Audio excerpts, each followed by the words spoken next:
दान दे करके चर्चा कर देता है, मैंने ये किया। कहते विप्राणाम हृत वृत्तानाम बधान्याम न कुटुंबिना, इसीलिए दो तो कहो मत और कहो तो करो ही मत। जानते हो कि इस धरा से बिजली प्रवाहित हो रही है और उसको बार बार कहोगे तो याद रखना खुद तो भोगोगे भी, आगे आने वाली पीढ़ियां भी भोगती रहेगी। ये मैं नहीं कह रहा हूं। भागवत कहते कुंभिपाके सुपंचते ब्रह्मदायापहारिणः, जो ब्राह्मण को दान दे करके उसका उपभोग करता है अपने उदर पुष्टि के लिए, वह कुंभी पाक नरक में जाता है और यातना शरीर प्राप्त करके महाराज उसको भोगता है। इसीलिए हमारे यहाँ पहले कन्या के घर में जाया जाता था तो कन्या के पिता जब उसके घर पा लेते थे, यद्यपि पाते होते, अब तो आजकल मॉडर्न जमाना आ गया।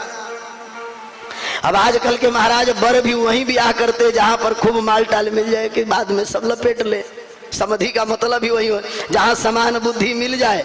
और पहले यहाँ पर वर्णन आया है भागवत जी में, महात्मा में ही, बोले समधि का अर्थ क्या है?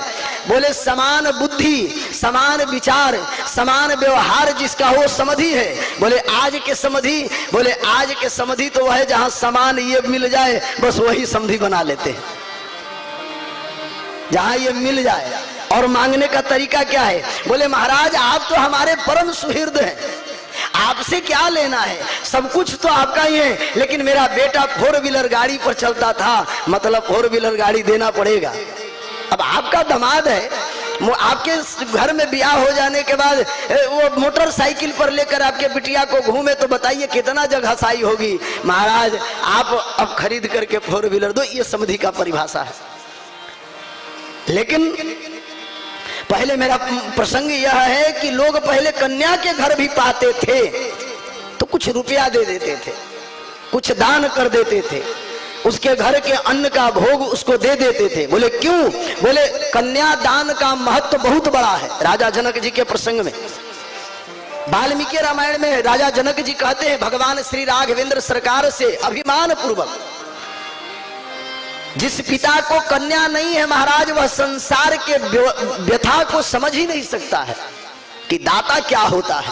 राजा दशरथ कहते हैं जनक के सामने जाकर के, हे प्रभु आप दाता हैं, हम याचक हैं, आप हमसे बड़े हैं और आपने अपनी हृदय के टुकड़े को मुझे समर्पित किया है। स्वयं राजा जनक जी कहते वाल्मीकि के प्रसंग में, कहते यम सीता मम सूता तब धर्मचरी तब, हे राम अगर तुम धर्म भीरु हो, धर्म विग्रह हो तो मेरी पुत्री जो मैं तुझे दान कर रहा हूं यह पुत्री मेरी धर्म परायणा है और तुम्हारे सभी परिस्थितियों में धर्म का पालन करेगी। इसीलिए राजा जनक के दरबार से जब पाती लेकर अयोध्या एक दूत पहुंचा तो वो जाकर के कहा, जब राजा दशरथ ने कहा कि पानी का जलपान कर लो तो हाथ जोड़कर कहा कि मेरी कन्या यहाँ पर आ रही है, हमारी पुत्री आ रही है और पुत्री के घर में कोई जल नहीं लेता है। इसलिए प्रभु राजा दशरथ ये बात सुन करके महाराज अवाक रह गए, सीता कितनी प्यारी होगी कि संपूर्ण जनकवासी उसे अपनी पुत्री मानते हैं। इसीलिए दशरथ जी जब बारात से पहले आए हैं अयोध्यापुरी में तो कैकेयी, सुमित्रा और कौशल्या को बुला करके हिदायत दिए हैं कि ये 4 कन्याएं नहीं, ये 4 तुम तीनों के आंख की पुतली आ रही है, जैसे आंख की रक्षा उसकी पुतली करती है वैसे देवियों तुम मेरी पुत्र वधुओं की रक्षा करना। इसीलिए कुंभिपाके सुपंचते ब्रह्मदायापहारिणः, महाराज जो दान दे करके उसका वर्णन करता है अथवा उसका उपभोग करता है वह कुंभिपाक नरक में जाता है, और जो दान दे करके सब जगह हल्ला करता है, गाता है, चर्चा करता है, उसका क्या स्थिति होता है? तो कहते हैं कि 60 वर्ष सहस्त्राणी विष्टायाम जायते कृमि, 60,000 वर्षों तक विष्टा का कीड़ा बनता है।